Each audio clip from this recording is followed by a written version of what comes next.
하나님이여 나를 지켜 주소서. 내가 주께 피하나이다.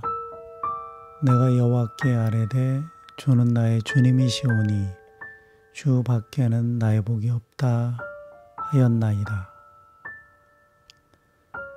땅에 있는 성도들은 존귀한 자들이니 나의 모든 즐거움이 그들에게 있도다. 다른 신에게 예물을 드리는 자는 괴로움이 더할 것이라. 나는 그들이 드리는 피의 전제를 드리지 아니하며 내 입술로 그 이름도 부르지 아니하리로다. 여호와는 나의 산업과 나의 잔의 소득이시니 나의 분깃을 지키시나이다. 내게 줄로 재어진 구역은 아름다운 곳에 있으며 나의 기업이 실로 아름답도다. 나를 훈계하신 여호와를 송축할지라. 밤마다 내 양심이 나를 교훈하도다. 내가 여호와를 항상 내 앞에 모심이여 그가 나의 오른쪽에 계심으로 내가 흔들리지 아니하리로다. 이러므로 나의 마음이 기쁘고 나의 영도 즐거워하며 내 육체도 안전히 살리니 이는 주께서 내 영혼을 수월에 버리지 아니하시며 주의 거룩한 자를 멸망시키지 않으실 것임이니이다. 주께서 생명의 길을 내게 보이시리니 주의 앞에는 충만한 기쁨이 있고 주의 오른쪽에는 영원한 즐거움이 있나이다.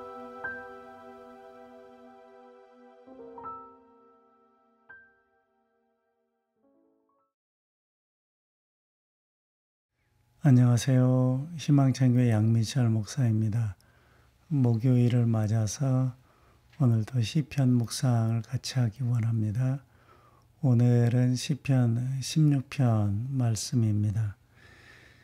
신앙생활 하면서 간혹 흔들리는 사람들을 보게 되는데 흔들리는 형태가 되게는 하나님에 대한 어떤 의심, 하나님의 사랑을 의심하고 또 열심히 믿는 자기 신앙에 대한 회의를 갖는 거죠.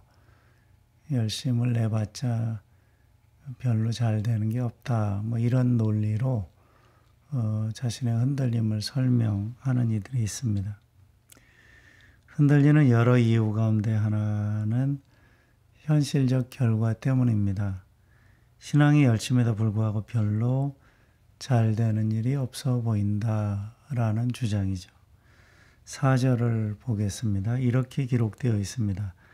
다른 신에게 예물을 드리는 자는 괴로움이 더할 것이라. 근데 왜 다른 신에게 예물을 드립니까? 처음부터 우상 숭배자이거나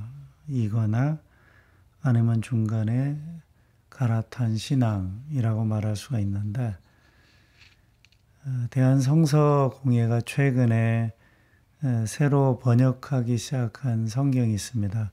새한글 성경이라는 책인데요. 홈페이지 들어가 보니까 신약은 전체 다 번역되어 있었고 구약은 시편이 번역되어 있는데 새한글 성경에서 본문 4절을 이렇게 번역했어요. 아픔이 많아지면 사람들은 서둘러 다른 데로 갑니다. 이런 번역이 되어 있더라고요. 아픔이 생기니까 서둘러서 다른 신을 찾아간다. 그런 얘기죠. 여기서 아픔은 다양한 종류의 시련입니다. 시련 때문에 아프니까 여호와 하나님을 버리고 서둘러 다른 신을 찾아 우상 숭배에 빠진다. 그런 얘기입니다. 시련을 겪으며 시편 기자의 말은 시련을 만나 흔들리는 사람들, 그들이 있다라는 거죠. 열심히 믿어봤자 별 볼 일 없으니 얼른 갈아타자. 이런 생각을 하는 사람들인 것 같습니다. 그렇다면 흔들리는 이유는 무엇 때문입니까? 계산하기 때문입니다. 좀 더 정확히 말하면 계산해 본 결과 하나님을 계속 믿고 따를 이유가 없다라는 거죠. 그래서 흔들리는 것입니다. 하나님과의 관계가 애시당초 인격적 관계가 아니었습니다. 자신이 원하는 것을 주는 신 정도로 스스로 설정해 놓은 거죠. 그래서 기대한 바대로 되지 않으니까 다른 신으로 갈아타야 하나 이런 생각을 하게 되는 거죠. 믿음이 좋은데 시련 때문에 흔들릴까요? 저는 그렇지 않다고 생각합니다. 다른 신들과 하나님을 동급으로 알고 자신의 믿음을 성경이 말한 그 믿음이라고 생각하면서 믿다가 흔들리는 예가 있죠. 그런데 좀 더 정확히 말하면 자신이 믿는다고 착각을 한 거죠. 하나님을 다른 신과 동급으로 여긴다는 것 자체가 성경이 말하는 그 하나님을 믿는 상태는 아닌 것이다 라는 것입니다. 그런 의미에서 애시당초 제대로 믿은 게 아닙니다. 진짜 신앙을 시작한 게 아닙니다. 그래서 그 시련을 통해서 믿음이 흔들린 것이 아니라 가짜라는 것이 증명된 것입니다. 부디 참된 신앙을 갖게 되기 바랍니다. 참된 신앙은 시련을 통해 더 단단해지고 더 깊어집니다. 많은 의문을 갖게 되는 것은 사실이지만 그 의문이 겸손과 경청으로 이어지지 의심과 반역으로 이어지지는 않는다라는 것입니다. 그렇다면 참된 신앙을 가진 자는 어떻게 할까요? 5가지를 알 수가 있습니다. 첫째, 시련의 때 하나님께 피합니다. 1절을 읽어드립니다. 하나님이여 나를 지켜주소서 내가 주께 피하나이다. 계산하는 가짜 신앙은 시련을 만나면 도망칩니다. 얼른 갈아탑니다. 반면에 참된 신앙은 하나님 품속으로 들어갑니다. 아이를 꾸지람하고 또 맴매를 하면 그 아이가 엄마 품속에 파고들며 울죠. 왜? 엄마인 걸 아니까 그래요. 자신에게 맴매를 하고 또 야단을 쳐도 엄마인 거 아니까 엄마 품속에 파고들면서 우는 거예요. 시련을 만나면 하나님께 피하는 사람은 하나님이 누구인지 알기 때문에 하나님께 그렇게 가는 것입니다. 시련 때문에 얼른 갈아타는 사람은 애시당초 하나님을 몰랐다라고 설명할 수 있습니다. 참된 신앙을 가진 자는 시련 중에 더욱 하나님께 피합니다. 2번째, 하나님을 행복으로 삼습니다. 2절입니다. 내가 여호와께 아뢰되 주는 나의 주님이시오니 주밖에는 나의 복이 없다 하였나이다. 주밖에는 나의 복이 없습니다. 라고 할 때 이 복은 행복에 해당됩니다. 나의 아버지가 있는데 다른 집 아버지가 돈이 많다 해서 그 다른 집 아버지에게 갈 수 있나요? 아버지를 교체시킬 수 있나요? 그 말도 안 되는 이야기죠. 내 아버지인데 부자면 좋겠습니다.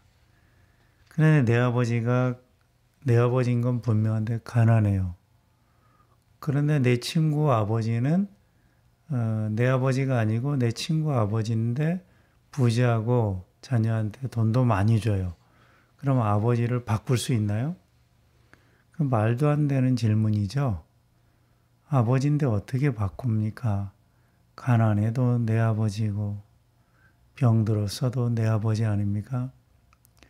하나님은 나의 아버지입니다. 근데 그 하나님을 믿고 따르는 과정 중에 내가 부자로 살 수도 있고 가난하게 살 수도 있어요. 가난하게 산다고 해서 하나님이 내 아버지가 아닌 것이 아니잖아요. 그렇다면 하나님을 떠날 수가 없습니다. 하나님과의 인격적 관계를 포기하고서 행복을 논할 수가 없습니다. 시련 중에도 하나님 안에 있는 것이고 경제적 풍요 속에 있을지라도 하나님 안에 있는 것입니다. 내 삶의 가치를 하나님 밖에서 평가할 수가 없어요. 이런 사람은 하나님을 행복으로 삼는 사람이라고 말할 수가 있습니다. 가짜 신앙은 다른 신을 섬겨도 잘 되면 행복합니다.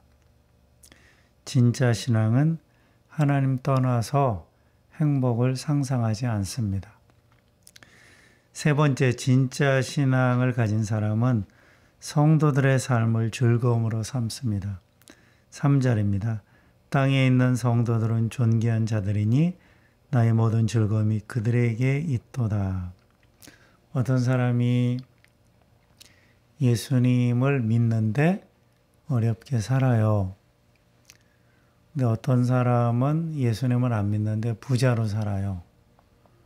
그런데 내가 예수 믿는 사람으로 이 두 종류의 삶을 보면서 어떻게 평가를 할까요? 부자로 사는 거 보면 부러워요. 부자로 사는 거 싫어할 사람 아무도 없어요. 하지만 가난하게 살지만 예수 믿고 하나님 자녀로 사는 그 삶과 예수 안 믿지만 부자로 사는 이 삶을 바꿀 생각을 하지 않습니다. 이게 진짜 신앙의 모습이죠. 예수 믿고 부자로 살면 뭐 금상첨화 최고죠.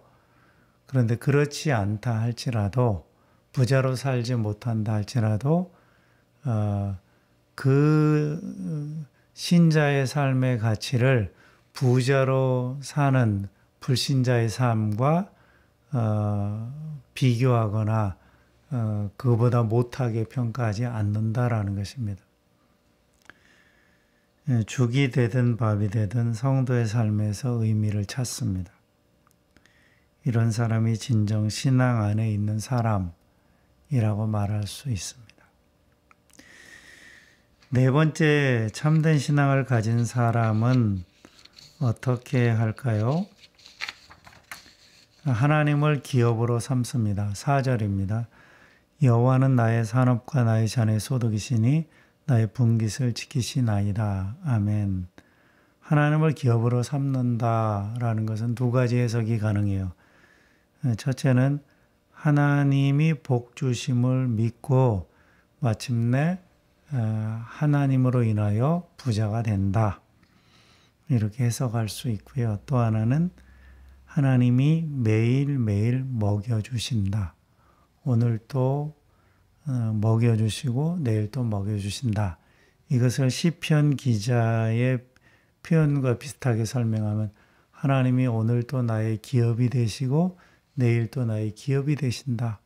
그래서 그 하나님이 나의 기업으로 계시기 때문에 나는 오늘 또 하나님 먹여주실 것이고 내일 또 하나님 먹여주실 것이다. 이렇게 해석할 수가 있다는 것입니다. 저는 희망찬 믿음의 가족들, 이 영상 보시는 분들이 하나님 믿은 결과 부자 되셨으면 좋겠습니다. 설령 그렇지 못하다 할지라도 이렇게 권하고 싶어요.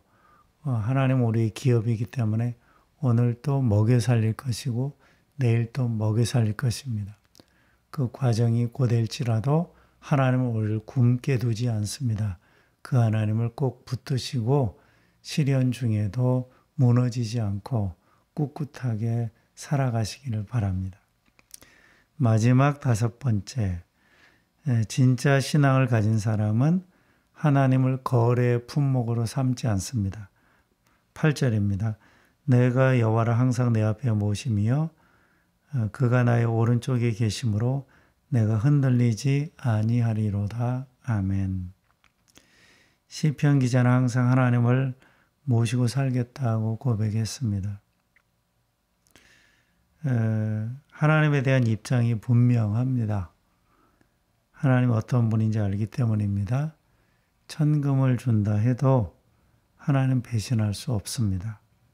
하나님 어떤 분인지 알기 때문에 그래요. 하나님이 많이 부어주셔서 재물이 많으면 참 좋겠지만 그렇지 못한 상황일지라도 하나님을 배신할 생각이 없어요. 어떤 사람이 단순하지만 극단적 예로 내게 천금을 주면서 하나님 떠나 살 수 있겠냐라고 하면 내가 천금 나 주면 너무 좋은데 하나님을 버리라고 하면 나는 그 돈을 받을 수 없습니다. 하나님을 버리라고 하면 그거는 타협할 수 없습니다. 이게 참된 신앙을 가진 사람의 모습이라는 것입니다. 하나님은 거래 대상이 아니에요. 하나님은 하나님이십니다. 그 하나님은 항상 내 삶을 주관하고 계시죠. 그래서 참된 신앙을 가진 사람은 그것을 알기 때문에 시련 중에도 하나님을 배신할 생각을 하지 않을 것입니다. 내가 하나님 배신할 생각을 막 한다면 아직도 내가 진짜가 아니다. 그런 생각하셔야 되겠습니다. 그리고 참된 신앙이 무엇인지 고민하고 진짜 제대로 믿는 신앙이 되어야 합니다. 예수님 오래 믿었다고요? 예수 믿은 세월이 10년, 20년, 30년 되었다고요? 그래서 참된 신앙이라고 할 수 있나요? 그렇지 않아요. 참된 신앙은 하나님에 대한 자세로 증명되는 것입니다. 하나님 떠나지 않습니다. 하나님 떠날 생각하지 않습니다. 하나님 떠날 수도 없다는 것을 알고 있습니다. 이런 사람은 하나님을 제대로 아는 사람인 것입니다. 저와 여러분의 생에 하나님 안에 있습니다. 힘들지만 하나님 안에서 승리하시기 바랍니다. 하나님께서 우리로 승리하게 하실 줄 믿고 힘들고 벅차고 어렵지만 꿋꿋하게 살아 버티시고 한 걸음 한 걸음 매일 똑같은 태도와 자세를 갖고 그 하나님과 동행하시기를 주의 이름으로 축원합니다. 감사합니다.